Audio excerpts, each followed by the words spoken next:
भगवते वासुदेवाय नमो नमः। आज 34वां अध्याय सुदर्शन और शंखचूड़ का उद्धार। सुखदेव जी कहते हैं कि एक बार शिवरात्रि का समय आया और नंद बाबा बड़े उत्साह में अंबिका वन की ओर यात्रा करते हैं बाकी गोप और ग्वाल को लेकर। वह चाहते हैं कि वह अंबिका वन जाएं और बहुत ही सुंदर तरीके से शंकर जी और अंबिका जी की पूजा करें जिससे कि वह प्रसन्न हो। वह ऐसा ही करते हैं, बहुत सी दान दक्षिणा भी करते हैं और उनको वहीं पर ही विश्राम करना होता है, फिर अगली सुबह घर के लिए आना होता है।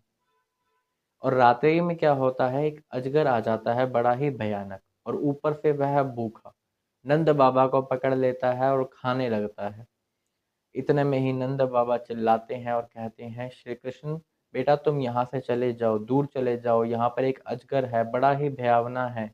साथ ही कहते हैं मैं तुम्हारी शरण में हूँ।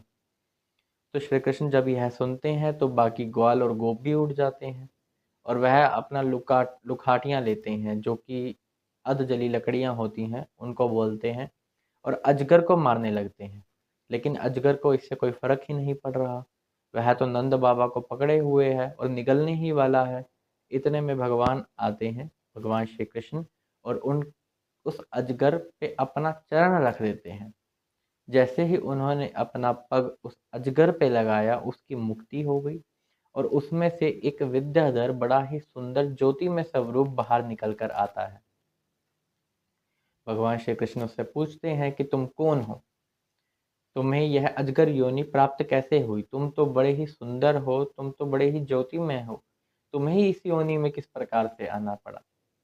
तो वह कहता है कि मैं एक विद्याधर था, मेरे पास बहुत सी धन और लक्ष्मी वैभव था, वो सौंदर्य था। उस सौंदर्य का मुझे घमंड हो गया था।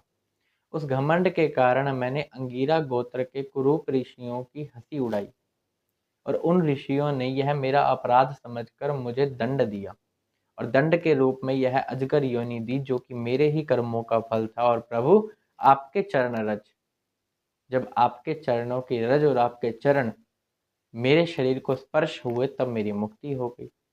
अब यह तो मैं उनकी कृपा ही मानता हूँ, ना कि श्राप।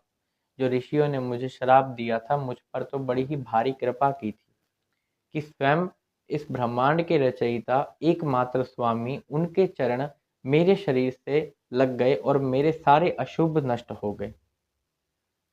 वह उनकी बड़ी ही सुंदर रूप से स्तुति करता है और फिर उनसे आज्ञा पाकर वो कहता है कि अब मुझे अनुमति दीजिए, मैं अपने लोक को जाना चाहता हूँ।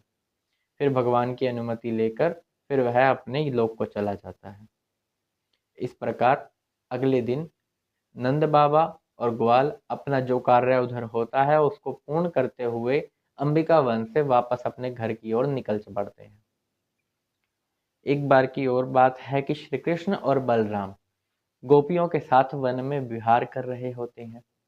जो श्री कृष्ण हैं उन्होंने पीताम्बर धारण किया हुआ है और जो श्री बलराम जी हैं उन्होंने नीलांबर धारण किया हुआ है और गोपियों के साथ वन में इस प्रकार विहार कर रहे हैं कि गोपियां भी बहुत ही सुंदर और ऊपर से उनसे सुंदर श्री कृष्ण और बलराम जी और आपस में बातें करते हुए चल रहे हैं।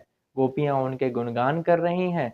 इतने में ही मंद मंद वायु चलती है, सुंदर वातावरण होया हुआ है और श्री कृष्ण और बलराम स्वर अलापने लगते हैं, राग अलापने लगते हैं और इतना सुंदर कि गोपियां अपनी सुध बुध खो बैठती हैं, अपना शरीर तक भूल जाती हैं। उस समय इतना सुंदर वह राग अलापते हैं।